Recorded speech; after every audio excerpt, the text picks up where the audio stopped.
नमस्कार दोस्तों। 4 नवंबर 1968 को स्पेनिश कंपनी आइबेरिया का एक हवाई जहाज लंदन से एलाकांता जा रहा था, जिसके कमांडर थे हुआन लोरेंजो टोरेस और को पायलट थे हुआन गार्सिया।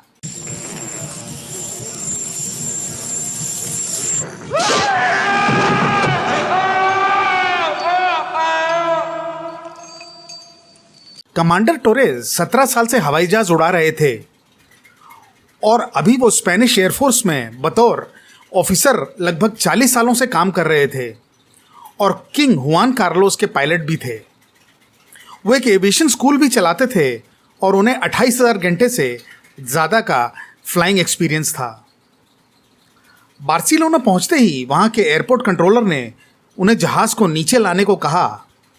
इस वजह से टोरेस ने अपने को पायलट को आसपास ध्यान रखने के लिए कहा कि कोई हवाई जहाज़ ना आ जाए।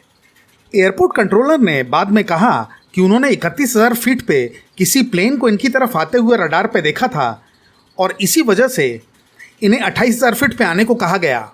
कुछ ही देर बाद को पायलट टोरेस ने कहा कि उसे कुछ दिख रहा है, लेकिन वो एक एयरप्लेन जैसा नहीं है।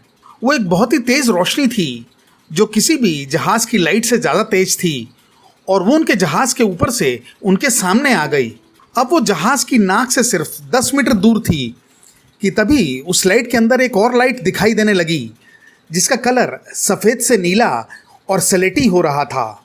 एक अजीब बात जो पायलट्स ने नोटिस की कि ये रोशनी ऐसा लग रहा था कि धड़क रही थी, जैसे कि उसमें जान हो।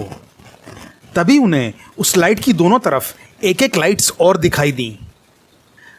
ये रोशनी प्लेन के आगे उड़ रही थी और बहुत ही चमकदार थी। दोनों पायलट्स उसे बड़े ध्यान से देख रहे थे और उन्होंने एयर होस्टेस को भी बुलाया और उसे भी वो रोशनी दिखाई। अचानक ही वो रोशनी इधर उधर जाने लगी। वो काफ़ी तेज़ी से जहाज़ के आसपास घूमने लगी। ये सब 10 मिनट तक चलता रहा और उसके बाद टोरेस ने कंट्रोलर को इस घटना की जानकारी दी। बार्सिलोना ट्रैफिक कंट्रोल ने उन्हें ट्रांसपॉन्डर सप्लाई करने को कहा, जो रडार का एक डिटेक्शन कोड है। उड़न तश्तरी इतनी तेज़ी से जहाज़ के आसपास घूम रही थी कि उतनी जी फोर्स झेल पाना किसी के बस की भी बात नहीं थी। टोरेस को वो चीज़ एक जिंदा चीज़ लग रही थी, जैसे कि एक बहुत बड़ी आँख हो, और ऐसा लग रहा था कि वो धड़क रही है। ये रोशनी अचानक ही इधर उधर बड़ी तेज़ी से जाती रही और दोस्तों, उसके बाद कुछ ऐसा हुआ जो आज तक हमने किसी भी एपिसोड में कवर नहीं किया। उन पायलट्स ने जहाज़ की लाइट्स ऑफ कर दी और उस उड़न तश्तरी ने भी अपनी लाइट्स ऑफ कर दी और पायलट्स ने जहाज़ की लाइट से सिग्नलिंग शुरू कर दी और वहाँ से भी वैसा ही जवाब आया। पायलट्स ने उड़न तश्तरी से इंग्लिश में सवाल पूछे, लेकिन कोई जवाब नहीं आया। फिर उन्होंने स्पेनिश में पूछा और ऐसा लगा कि उड़न तश्तरी ने उनका दिमाग पढ़ लिया है। और जब पायलट्स ने ये कहा कि एक बार लाइट जलाने का मतलब है हाँ और 2 बार लाइट जलाने का मतलब ना होगा, तो उड़न तश्तरी ने एक बार लाइट जला के हाँ में जवाब दिया। पायलट्स ने कुल मिलाकर उड़न तश्तरी से 20 सवाल पूछे, लेकिन स्पेनिश सरकार की सख्ती की वजह से सिर्फ 3 सवाल ही पब्लिश किए गए। पहला सवाल था, क्या आप इस गैलेक्सी से हैं? जिसके जवाब में उड़न तश्तरी ने एक लाइट जलाई। दूसरा सवाल था, क्या आप दोस्ती में आए हैं? फिर से उड़न तश्तरी ने एक बार लाइट जलाकर हाँ में जवाब दिया। तीसरा और आखिरी सवाल पूछा, क्या आपके शिप को जिंदा लोग चला रहे हैं? उस उड़न तश्तरी ने फिर से एक बार लाइट जलाकर हाँ में जवाब दिया।